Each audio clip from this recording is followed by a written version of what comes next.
بسم الله الرحمن الرحيم إنا أنزلناه في ليلة القدر وما أدراك ما ليلة القدر ليلة القدر خير ليلة القدر خير من 1000 شهر تنزل الملائكة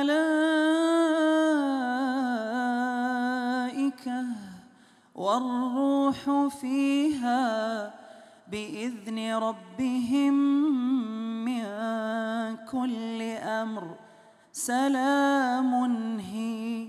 سلام هي حتى مطلع الفجر. Masya Allah, jazakallah khair Syekh. Masya Allah, Alhamdulillah jamaah masih di Islam itu Indah. Dan dengan tema pintu surga terbuka selebar-lebarnya di bulan suci Ramadan untuk para wanita. Akan kita lanjutkan pembahasan kita, Masya Allah. Tapi sebelumnya kita panggilkan dulu guru kita Ustazah Nada. Mohon izin Ustazah. Siap. Aduh, Masya Allah, kita masih membahas mengenai wanita yang katanya pintu surganya dibuka selebar-lebarnya. Nah ini benar gak sih? Ini berkaitan sebenarnya dengan tadi surat yang dibawakan oleh Syekh ya. Oh, Masya Allah. Katanya wanita yang mengejar 10 malam terakhir di bulan suci Ramadan, ini katanya tuh pintu surga dibuka selebar-lebarnya. Nah ini benar gak sih Ustazah? Mohon penjelasannya. Terima kasih Silakan. kami Iya. Kat. Dan izin guru-guruku. Bismillah, walhamdulillah, wassalatu wassalamu ala rasulillah. Jamaah sekalian, Ramadan ada 10 pertama, 10 kedua, dan 10 ketiga. Dan 10 ketiga di dalamnya ada malam yang sangat istimewa, yaitu Lailatul Qadar yang tadi sudah kita dengarkan ayatnya yang disampaikan oleh guru kita Syekhuna, Masya Allah. Yaitu ada Lailatul Qadar, khairun min alfi syahr, lebih baik daripada 1000 bulan. Jadi kalau kita hitung-hitung itu kurang lebih 83 tahun. Tapi kalau seseorang bisa mendapatkan Lailatul Qadar, maka bukannya dia beribadah 83 tahun, akan tetapi khairun, lebih baik lagi, lebih banyak lagi. Subhanallah, maka ini harus kita kejar. Kita harus berupaya untuk mendapatkan Lailatul Qadar. Oleh karena itu kita semuanya, baik kaum laki-laki maupun kaum perempuan sebagai umatnya Nabi kita Muhammad SAW, bismillah kita niatkan untuk kita meningkatkan amal-amal ibadah di 10 malam terakhir dari bulan Ramadan.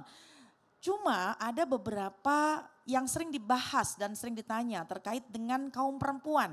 Bagaimana pertama kalau kaum perempuan yang sedang haid, sedih misalnya ketika haid jadinya gak bisa puasa, gak bisa baca Quran. Tapi ternyata seorang wanita yang sedang haid ketika datang bulan di 10 malam terakhir memang gak bisa puasa, memang gak bisa baca Quran dan gak bisa sholat, tapi masih bisa melakukan banyak hal. Di antaranya bisa banyak berzikir kepada Allah, banyak beristighfar kepada Allah, bangunin sahur keluarga, persiapkan makanan untuk keluarga. Insya Allah semuanya akan mendapatkan kemuliaan meskipun gak bisa berpuasa di bulan Ramadan. Ada lagi pertanyaan, bagaimana kalau misalnya bisa sih untuk puasa, bisa untuk baca Quran, tapi pengen juga i'tikaf. Cuma i'tikaf ini ada halangan sebab tidak mendapatkan izin dari orang tua, tidak mendapatkan izin dari suami. Ketahuilah bahwa jamaah sekalian khususnya kaum perempuan, insya Allah ketika kita niat untuk i'tikaf, ketika kita niat untuk menghidupkan 10 malam terakhir untuk mendapatkan Lailatul Qadar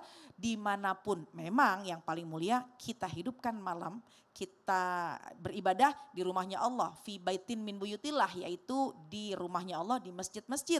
Tapi kalau sekiranya ada sedikit hambatan sebab tidak mendapatkan izin, tentu izinlah yang paling penting. Suami gak ngizinin keluar, orang tua gak ngizinin keluar karena khawatir, karena malam-malam misalnya, maka gak usah khawatir, gak usah kita sedih. Di rumah pun kita bisa hidupkan malam dengan ibadah kepada Allah. Kita gelar sajadah, kemudian kita siap membaca Al-Quran, kita banyak berzikir, kita menghidupkan malam, mengerjakan sholat-sholat sunnah, maka insya Allah dan insya Allah kita pun juga besar kemungkinannya mendapatkan Lailatul Qadar. Jadi jamaah sekalian, insya Allah ini sudah mau masuk di 10 kedua. Di antara cara untuk kita mendapatkan Lailatul Qadar, sebagian orang ada yang menganggap bahwa nanti aja deh, pokoknya ketika 10 terakhir baru mulai semangat ibadah. Cuma ingat, Lailatul Qadar punyanya Allah. Lailatul Qadar. Allah lah yang berhak menentukan siapa hambanya yang akan mendapatkan Lailatul Qadar. Oleh karena itu bentuk kesungguh-sungguhan kita untuk mendapatkan Lailatul Qadar, yuk kita mulai meningkatkan amal ibadah dari mulai hari ini, dari mulai sekarang agar kelak Allah izinkan kelak kita mendapatkan Lailatul Qadar. Di antara amalan yang bisa kita kerjakan adalah jangan tinggalin sholat sunnah tarawih. Meskipun hukumnya sunnah, tapi itu di antara amalan-amalan ibadah malam. Kemudian jangan tinggalkan sholat isya berjamaah. Sebab kalau kita mengerjakan sholat isya berjamaah maka seolah-olah dia menghidupkan separuh malam. Juga upayakan kalau bisa kita subuh pun juga berjamaah. Sebab kalau kita sholat subuh berjamaah maka seolah-olah kita mendapatkan keutamaan menghidupkan seluruh malam. Jadi kalau isyanya dijaga, tarawihnya dikerjakan, subuhnya dijaga dengan berjamaah, maka insya Allah besar kemungkinannya mendapatkan Lailatul Qadar. Amin ya rabbal alamin. Tambah lagi baca Quran, tambah lagi sedekah, tambah lagi kebaikan-kebaikan. Masya Allah. Masya Allah, itu kayaknya bukan dibuka lebar-lebar lagi, langsung kayaknya dibuka semuanya gitu. Masya Allah. Terima kasih guruku. Ustazah Nada, Masya Allah, mudah-mudahan jadi penyemangat untuk kita semua ya. Baik jamaah, sekarang kita masuk dulu yuk ke dalam segmen Curhat Dong Ustadz. Iya, kami curhat. Baik, sekarang saya akan kasih kesempatan untuk jamaah yang ada di studio untuk curhat sama guru-guru kita langsung yuk. Yang mau curhat boleh angkat tangannya yang tinggi Bu. Tuh. Tadi wah. yang ngomong terus, aku mau curhat. Ya udah kalau gitu, ayo. Saya persilakan deh Ibu. Mic saya.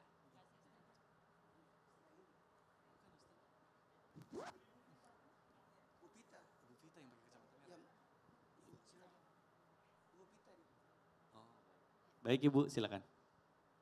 Assalamualaikum Ustazah. Begini, saya mau curhat. Nama saya Vita.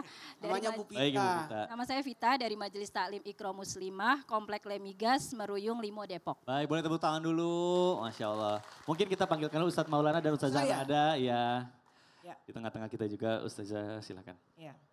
Begini Ustazah. Ibu mau kemana sih di sini? Bingung banget. Tenang Bu. Di tengah Ustadz. Oh di tengah. Gimana? Ya silakan. Saya ini mau curhat. Ngomong. Ustazah jangan digituin, nanti jadi takut. Sebelumnya Ustazah, saya belum seperti ini dalam arti belum berhijab dulu.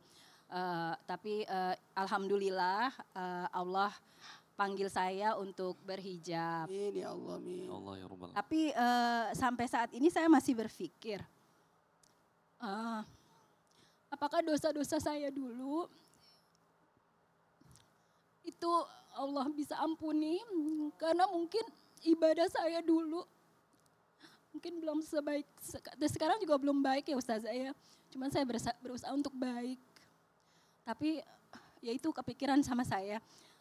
Seperti sholat 5 waktu dulu yang saya masih bolong-bolong ya Ustazah ya.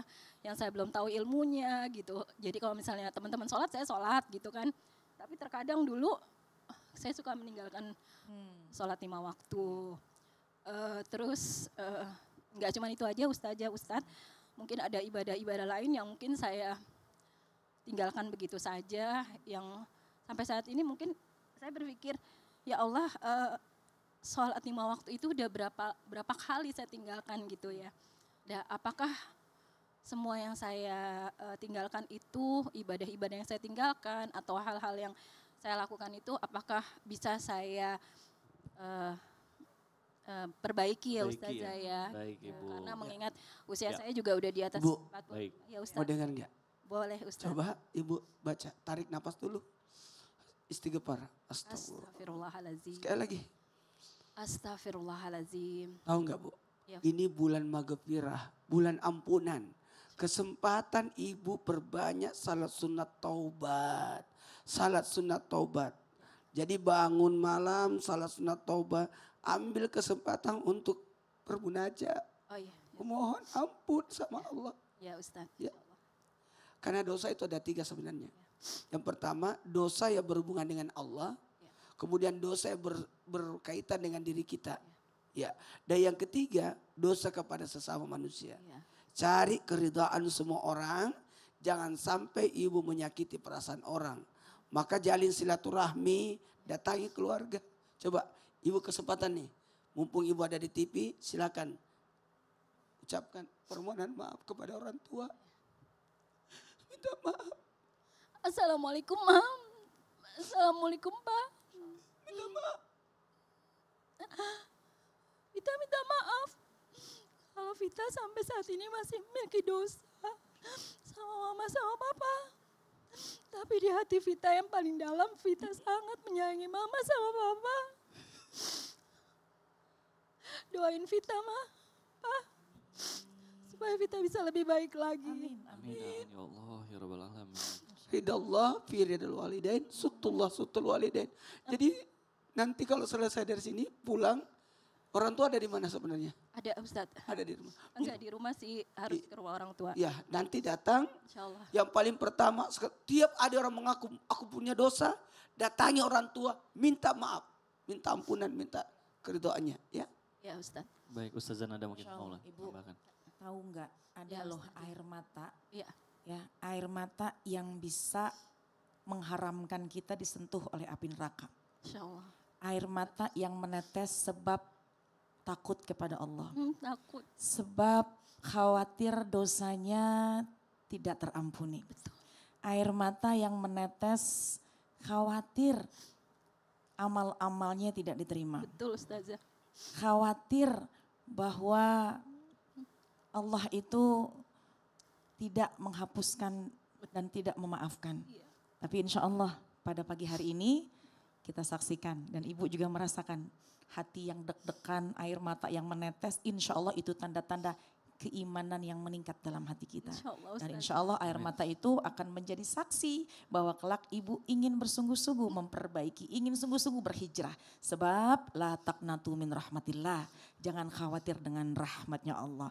Bahkan orang yang melakukan dosa banyak, kul ya ibadiyalladzina asrafu ala anfusihim la taqnatu min rahmatillah. Wahai orang-orang yang dosanya banyak, yang melampaui batas, jangan khawatir, jangan putus asa dengan rahmatnya Allah. Innallaha yaghfiru dzunuba jami'a. Allah akan menghapuskan semua dosa-dosa, enggak tersisa sedikit pun. Itu yang pertama, ya. Yang kedua, wa'at bi isai'atal hasanata tamhuha. Iringi kesalahan-kesalahan yang pernah kita lakukan dengan kebaikan-kebaikan. Oh, dulu pernah ninggalin sholat fardu, niatin buat qodok. Kodo bisa Mau Ustazah. mau perbaiki sholat kita, perbaiki sholatnya, kemudian juga ada hutang-hutang nih, bahwa dulu kita lalai, gampang banget tinggalin sholat, artinya sholat yang bukan dalam keadaan udzur, maka kita niatin untuk mengkodoknya. ya. Dan di bulan Ramadan ini kerjakan semua amal ibadah, insya Allah itu kelak nanti menjadi tanda-tanda Allah akan memberikan kebaikan buat kita. Amin ya Rabbal Alamin. Semangat. Semangat ya Ibu, terima kasih Makasih, sudah mau Ustazah. curhat ya. Boleh silakan duduk kembali, Masya Allah.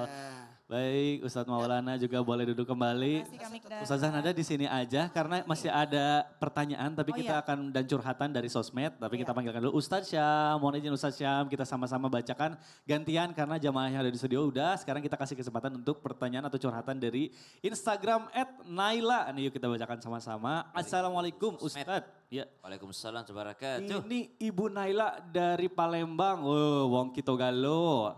Mau curhat nih Ustadz, kenapa ya ibu saya tidak pernah mengerjakan sholat. Tapi kalau diajak berjamaah, dia mau. Tapi kalau sendiri nggak pernah sholat. Kadang malu Ustadz, padahal usianya udah lanjut. Kenapa ibu saya nggak mau sholat? Apa perlu diruqyah Ustadz? Mohon petunjuknya Ustadz, terima kasih. Waduh, baik mungkin yang akan menjawab siapa dulu nih? Ustadz Syam dulu apa Ustadz Jana dulu? Silakan. Berarti kewajiban seorang anak mengajak orang tuanya untuk sholat. Jangankan orang tua sendiri, orang asing aja kan kita panggil. Hayya 'alas sholat, kita panggil orang asing tuh untuk datang ke masjid. Jadi kalau ada orang tua, apalagi saya rasa ini beliau ini sudah memang lanjut usia. Kan tidak disebut juga umurnya tadi, tapi husnudzon kami mengatakan bahwa orang tuanya sudah lanjut usia, mungkin sudah seperti anak kecil lagi yang anak kecil itu pengen dipanggil, pengen digendong untuk berangkat sholat, maka pahalanya double nih, udah berbakti sama orang tua, nyenengin hati orang tua, mengajak orang tua sholat, Jadi jangankan mengajak, ada orang tua yang udah berusia lanjut, baru habis sholat, dia pikir belum sholat. Bahkan dia lupa kalau dia sudah berwudu, dia lupa kalau dia sudah sholat. Maka sang anak ingetin terus untuk orang tua buat sholat. Kalaupun dia tidak mau sholat, nah itu berarti sudah pikirannya sudah lupa dengan hal-hal tersebut, tidak ada dosa baginya. Tapi dosa bagi anaknya kalau tidak pernah ngingetin.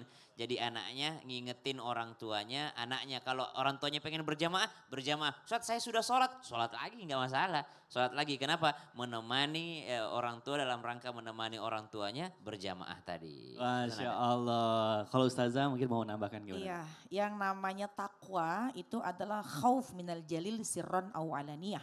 Yang namanya takut kepada Allah, bertakwa kepada Allah, beribadah.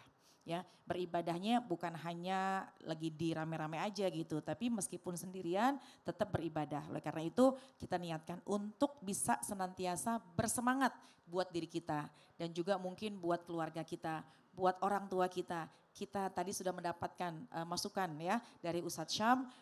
Kita sama-sama menjaga untuk diri kita pun juga untuk keluarga kita bisa beribadah sendiri maupun sedang terang-terangan agar terjaga keimanan kita, ketakwaan kepada Allah Subhanahu wa taala. Masya Allah, amin. Terima kasih Ustazah Nada, Ustaz Syam. Nah baik, mungkin ini di akhir segmen ini mungkin ada pesan-pesan yang mau disampaikan oleh Syekh Abdurrahman Al-Ausi untuk kita semua jamaah Islam itu Indah.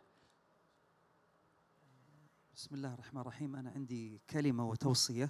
يعني أسأل الله أن تكون في هذا رمضان شيخ توصية أن يكون لنا دعوة لولي الأمر تكون بيننا وبين الله في السجود في الثلث الأخير من الليل كما عندنا في المملكة العربية السعودية خادم الحرمين الشريفين الله يحفظه وولي عهده الأمين وكذلك عندكم في إندونيسيا مثلا الرئيس اللي هو برابو ونائبه ووزراءه الدعاء لهم بينك وبين الله عز وجل.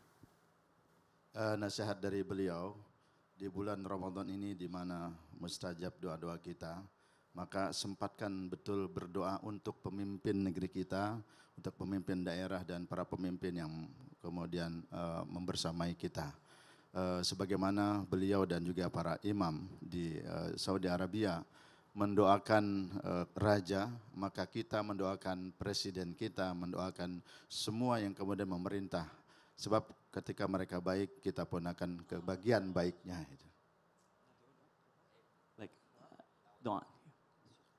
Oh baik. Allahumma inna nas'aluka wa anta Allah.